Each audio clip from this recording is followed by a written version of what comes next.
Hi, Brian Bowman with BuzzCity. I'm here today with Carol Cairns of Windhover Arts and Events, and we're here at the future home of the Artful Dodger. And Carol, could you tell us a bit about what you envision with that? Well, the Artful Dodger is going to be a licensed cafe and music venue on the main level of this building. We actually take up 3 addresses, 1621, 1631, and 1651, 11th Avenue. So it's the gallery connected to the Artful Dodger, and everything is integrated where you're sitting there having coffee and fresh bread daily and homemade soups and Saskatchewan sourced products, but you're seeing into the art gallery, which is going full on too. So there's artwork everywhere. And then there's music events at the Artful Dodger at least 3 times a week, and including everything from jazz at noon to a wide variety of artists and film.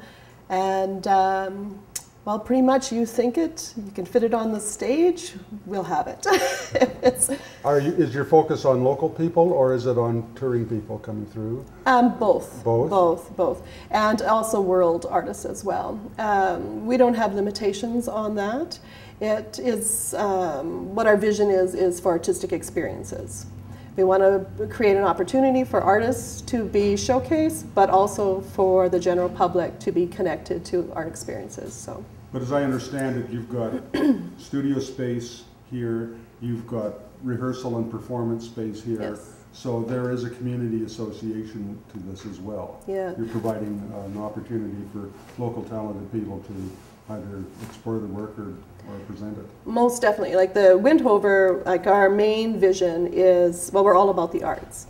Every single thing in this building that we are involved in and outside of this building will have a sense of artistic process. Everything has that sense of art to it. And it's about building community, it's about building the arts community and the greater community. So this area that we're in, the heritage community, is in transition right now, but it's rich, full of very innovative people. And they're, just from discussions we've had with the general public and business owners, they're extremely excited for what we're doing, and they want to be a part of it. And so I think that that will just start feeding on each other, and the artists that are in this space will be giving back to the community. It'll be a give and take situation. Community will give to the artists in response and support, but then we'll be offering art lessons, music, visual arts, all of it, plus providing a space for local talent to grow and be showcased. Perhaps put us into the frame in terms of the amount of space and variety of space you've got. How many artist studios will you have? Well, we're on 3 levels, and we take over the entire building except for the doctor's office, which is the Core Medi Center, and he's the owner. So on the upper floor where we are right now, there's 7,800 square feet. And that space is dedicated to artist studios and businesses related to the arts. So we have everything from recording studios, practice space, visual art studios, photography studios, arts organizations. It's very diverse. And then on the main floor, that's the gallery and the Artful Dodger, which is multi-purpose venue space. And then in the basement, we'll be developing that further, and that will be another music venue, and there will be pottery studios down there, artist studios, and basically film space. We've already been approached with people wanting to do music videos and other art videos down there, so it'll be quite interesting. And they're also having 2 possible MFA shows in the basement as well. But we're wanting to partner with different organizations to make more things happen. And it's basically just a cultural space that has limitless possibilities. We're open for people to give their ideas, and basically if you have an idea you want to run with, we'll try to help you do it. So. This is a huge vision. How long has it taken you to evolve this? Well, over 7 years. I've been dreaming of this for a long time, but the last 7 years where I've actually laid out what I would require in a space to be able to do everything we needed to do. I wanted it large enough so that it could house all the arts and wouldn't be limited. to possibilities of any genre. So about 7 years ago, I used to draw the floor plan in my sketchbook. So yeah, and then finally this past year, we started seriously looking at buildings. How did you acquire this one? This one we actually drove by. We were looking at buildings in the area, and we drove by and we thought, boy, you know, I love the Art Moderne style of it. And one of the things I had always, you know, you have a dream and it starts to become very tangible in your mind, where you can envision exactly what that building looks like. And it was always going to be this brick building with a corner door. And so that's what this has. Unfortunately, the doctor has the corner door, but that's okay. But this building had a rich history, and the more I found out about it, the more I wanted to go and see it.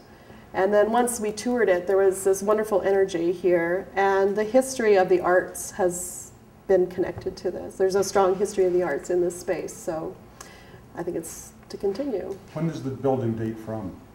It's built in two parts. The first part, I believe, was initially a pharmacy, and that was late maybe around 1920, around there.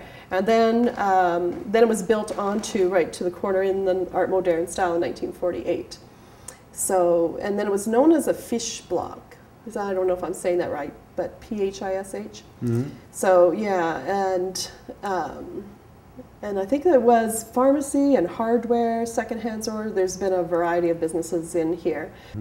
But so no, there's been a lot of different arts organizations in the space too, and it seems like we're getting a lot of support from both the arts community and business community to get this going. So, well, in terms of revitalization and heritage, this has always been a center of community in Regina.